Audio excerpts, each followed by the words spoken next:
Namaskar. Welcome to another episode of Editorial. A lot of people claim that we are Vishwaguru. A lot of people claim that Papa ne war rukwa di.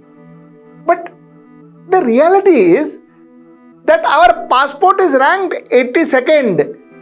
82nd. Kenya and all are far ahead of us. Our passport is ranked 82nd. So are we actually Vishwaguru? Let's talk about this. Let's get right into the show. You see, the reason I started doing this concept called editorial, I started coming in front of you and talking about subjects, various topics. One of the reasons was I wanted to speak about subjects, topics, in a way that all of us understand. I try not to use jargons. I try not to complicate topics. And most of the topics, most of the subjects that concerns us are not complicated. They are made complicated. They are made to sound complicated. A lot of us switch off the moment we hear these complicated sounding jargons. We switch off. And I guess a lot of the people in the administration and politics and all wants us to switch off. Switch off. That's the best. My effort has been, for the last 7 years of my life, has been to bring to you in front of you topics, like I told you, in as lucid language as possible and, like I told you, without much jargons. Now, what does that achieve? That achieves topics are heard by a lot of people and understood by a lot of people. Now, I get comments. I get lots of comments, which is good. Continue doing that, where, they talk about how, they put graphs and data and policies and history and what happened during 1922 and how 1922 and affected 27 and all that. All this complications, you write. Please go ahead and write. I am happy to read your comments. But it will never affect my argument. Because my argument is very simple and my argument is for the common man of this country. With this, let me start my editorial. इसको side में रखते हैं. You see, क्या होता है कि Mr. Mukesh Ambani celebrated his son's wedding. And it was a big fat wedding. It was a huge wedding, 1 year long wedding. Lots of money spent, and top stars, top people all over the world came, attended his wedding, and what a wedding, what a wedding. Now, based on that wedding, if I say that all Indian weddings are super luxurious, are magnum opus, all Indian weddings, will that be agreeable to you? Will you agree to me? You will say that, that Ambani's wedding was big, so that doesn't mean Indian weddings are big. Adani has aircraft. So I say every Indian businessman has an aircraft. Would you agree to me? You will say, you mad? Adani has an aircraft. That doesn't mean that every Indian businessman or every Indian has an aircraft. Adani has an aircraft. Correct. So, a lot of logic works that way, isn't it? You see, one of the biggest things in 2024 election was that India has image abroad is now very bright and shining. Our image has grown. Our image has improved. We are now seen as Vishwaguru. We now lead the world. Like I said, Papa ne war rukwa di and all of that. That was our campaign. That was possibly what all of us understand. What I don't understand is, it is similar to an Ambani wedding. It is similar to a Adani aircraft, like I just mentioned. Narendra Modi, when he goes to a country, he may be getting a huge reception. A lot of those receptions are planned by the Indian diaspora there. A lot of those receptions are planned by various groups, Indian cultural organizations.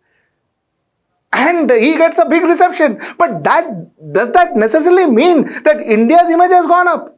India's advantage has gone up. India's bargaining power has gone up. India's trade negotiations have gone better. I have been asking this question for the last 2-3 years. कि ये सब हो रहा है. So much money is being spent. India को क्या मिला? I posed this question during the G20 summit. I am posing this question every time. A lot of people write to me 14%, 22%, that percent, this graph. Boss, has it affected you? Have you benefited? I have not benefited. This is the point I wanted to make. Because I will benefit the day my passport from 82, where I have got some 58 countries where I can go without visa, and most of them are not very business-wise significant, if I become more powerful. For instance, Singapore has 195 destinations where they can go visa-free. Australia, Finland, Ireland, Luxembourg, Netherlands, South Korea, Sweden, 191 countries. Belgium, Denmark, New Zealand, Norway, Switzerland, United Kingdom, 190 countries. Australia, Portugal, 189 countries. Greece, Poland, 188 countries. Canada, Hungary, Malta, 187 countries. This is what I'm looking at. Can I pack my bag and tomorrow and I can go to London? I can't. I have to make a 4-month plan. तब जाके visa मिलता है. Now, why do you want to go to London, you may ask? The reason why this is important today is because we are a global market. If you are talking about trade benefits, if you are talking about trade negotiations, if you are talking about selling our products globally, then it is important for us that we get an opportunity to travel whenever we seek to travel to a different country, to another country, trying to sell our products or services. A small businessman in India can pick up his bag and go and try and travel. All he has to arrange for his funds to fly out there, which is not very expensive nowadays. But he cannot. You know why? Because he has to wait for a visa. And if he doesn't have big bank balance, he may not even get that visa. Because getting visa is also not very easy for Indians. So what is the point I'm making? The point I'm making is all this Howdy Modi and all these big events that happens across the globe where people are all over the place, dance and music and all of that, ये सब फायदा हमको क्या हो रहा है? What is a common man getting? हमारा passport 80 second है, हमको नहीं देता कोई visa. We don't get visa. We have to apply for visa and wait. देता है क्या? Or go there, stand in line in queue, go to American consulate, see the state, stand in line in a queue for hours together. It is like some ration ka dukan. And then if you are lucky and if they grace you, then possibly you will get. Otherwise, gone. No opportunity. You can't go. This is what I am asking. You see, looking at optics, building an image, building an opinion is what I am questioning. And we've been doing this far too often and far too many times and far too long. I think we should learn to ask ourselves, what is in it for us? We should set our standards high because our Prime Minister had got a fabulous reception. That does not mean that our country has gone up, our image has gone up. It does not mean, no way. Is there a big trade agreement after that reception? Is there a visa agreement after that reception?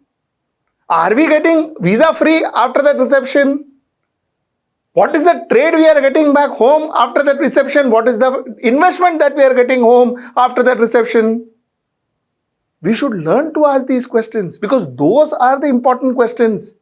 How many times our leader hugged the other leader and the other leader hugged this leader and who stood in which chamber and who gave what speech? Was up good, all very nice, happy, thank you. But what is in it for me? What's in it for you? That is the question we should learn to ask, and that's why I sit here and give these editorials. You see, one question I want to ask my viewers. One very simple question. You see, I claim that I know Mr. Ratan Tata very well. I claim I know him very, very well. I am very good friends with Mr. Ratan Tata. But 1 rupee worth of business has neither come into my organization from Ratan Tata, nor have I received any kind of investments from Ratan Tata in my company. So, is my relationship technically worth anything for my company? And me saying that, oh, Ratan Tata is my best friend, is that in any form or any way helping my company or my people? No. And that's the point I ask you to decide. When our politicians go out, when they say, oh, we have fabulous relationship, when we crack these, arrogant one-liners and all that, our external affairs team goes and does all that, and we clap. Arey, finally ask all this, theek hai, apne ko kya mila? What did the country get? That is the question I want you to actually ask, and that's the simple thing I want you to understand out of this entire editorial. I want to answer one more question. You see, a lot of you ask me that why do you keep saying negative things about the government? Why don't you say positive things? Let me answer that question also today. You see, I have nothing for or against any government or any individual. That is the truth now. Whether you believe it or not is a call you can take. But the point is, you see, the government has various forums, various methodologies, tools, media to approach you, to talk to you and tell you what it has done for you. There are very few tools, there are very few media who would ask a question to the government. Government never takes a question directly. Our Prime Minister never attends a press conference. And our Prime Minister, I can't even dream of ever talking to the Prime Minister, because he will never give an interview to a common man like me. He would give interviews to select people, who he selects, of course. So the point is, how do we ask questions? How do we say that, listen, this may not be entirely correct? The only way we do it is through this medium. So while you have so many mediums talking for the government, the work they have achieved, and you will find a lot of those tools, even in this comment box, please read, there will be a lot of people writing that also. There are some typical names. Every time there will be some user, visa and all those guys will write everything down here also. So there are ways where the government is addressing you. But there has to be a concept where you question the government too, and I try to do that. No malice meant. There is no personal in this. At least I have nothing personal. That is for a fact. So the reason we question is because at some point, somebody needs to do that. At some level, it's the job of the media to question the government, to show the audience, to show the country the other side. That is our job. If we sing praises, it's like some media professional had said, that media is not the opposition party. Media cannot act like an opposition party. Wrong! Media that needs support of the government, needs some help from the government, cannot act like an opposition party. Otherwise, a media can ask like an opposition party. If questioning the government is acting like an opposition party, then I think media can act like an opposition party and should act like an opposition party. That doesn't mean we are opposing the government of the country, the people's elected government. What it means is that we are putting up the other side. And that's what we do. That's what we come here every 10 o'clock and do. And that's what I'm trying to do today. So this is the point I wanted to make. Most of the points that I made were based on a lot of questions that I got in the last couple of days. So I wanted to answer some of them. So that's why the last part of the Gyan. So till I see you next time, that's tomorrow at 10. Namaskar. Stay ahead with our cutting edge news app.